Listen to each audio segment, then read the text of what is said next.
ब्राह्मण, सुंदरी, दोनों एक साथ आए हो? कहिए, क्या बात है? हम आपकी क्या सेवा कर सकते हैं?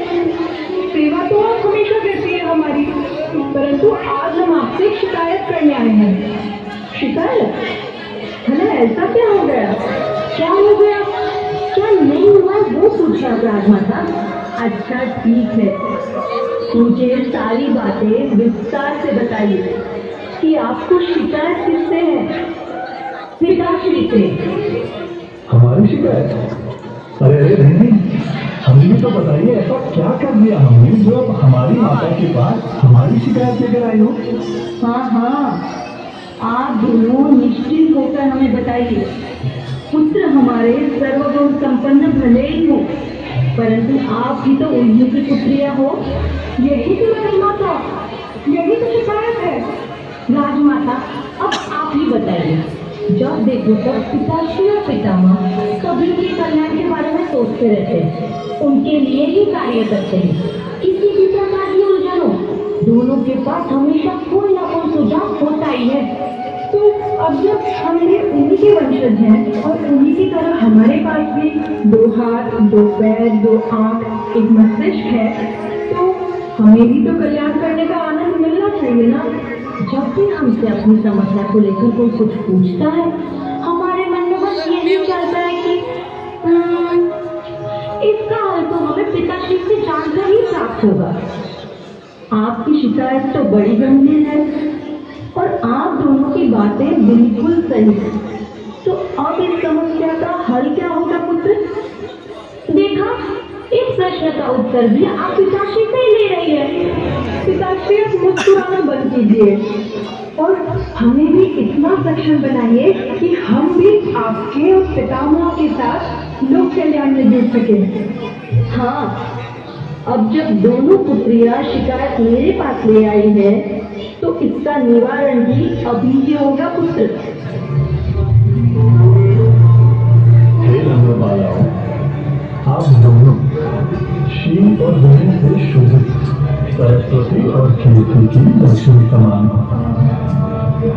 अनेक गुणों से युक्त होने पर भी यदि विद्या गुण नहीं है तो मनुष्य मुरझाए पुष्प की तरह निर्गुण होता है। इसीलिए यह विद्या मनुष्य का प्रथम आभूषण है।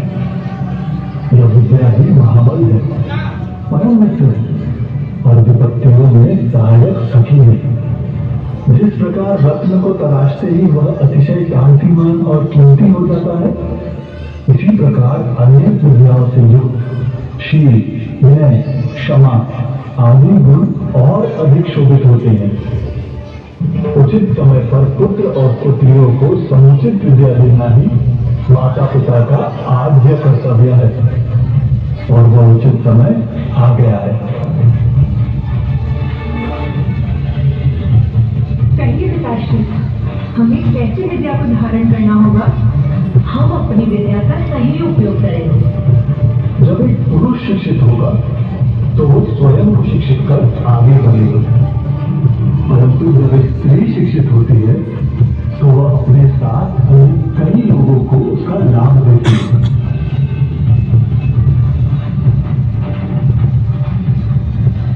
पुत्री ब्राह्मण, आपको मैं शुद्ध अक्षरावली की विद्या प्रदान करता हूँ। व्याकरण, छंद और अलंकार शास्त्र ही वाङ्मय कहलाता है। आप आगे चलकर सभी को लिखना पढ़ना सिखाएंगे, जिससे समग्र मनुष्यगण आगे चलेगा, एक दूसरे को समझ पाएगा, अपने ज्ञान को आगे बढ़ा पाएगा।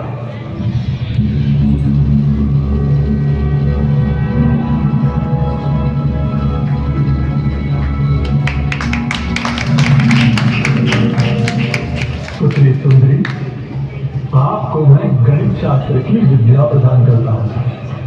आप आगे चलकर सभी को इकाई, दहाई आदि स्थानों के क्रम से शिक्षित करेंगे, जिस पर मानवता आगे चलकर अपना जीवन निर्वाह करने पूर्ण रूप से निर्भर होगी। इस विद्या से अलंकृत आप दोनों पुत्रियां साक्षात सरस्वती की तरह प्रतिष्ठित होंगी।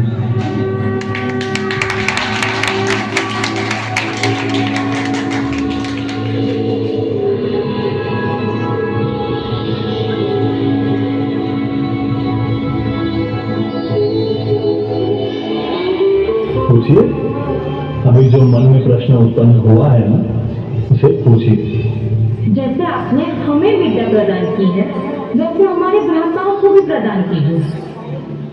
जाइए, अपने भ्राता को यहाँ बुलाओ, उन्हें भी विद्या प्रदान करने का समय आ गया है।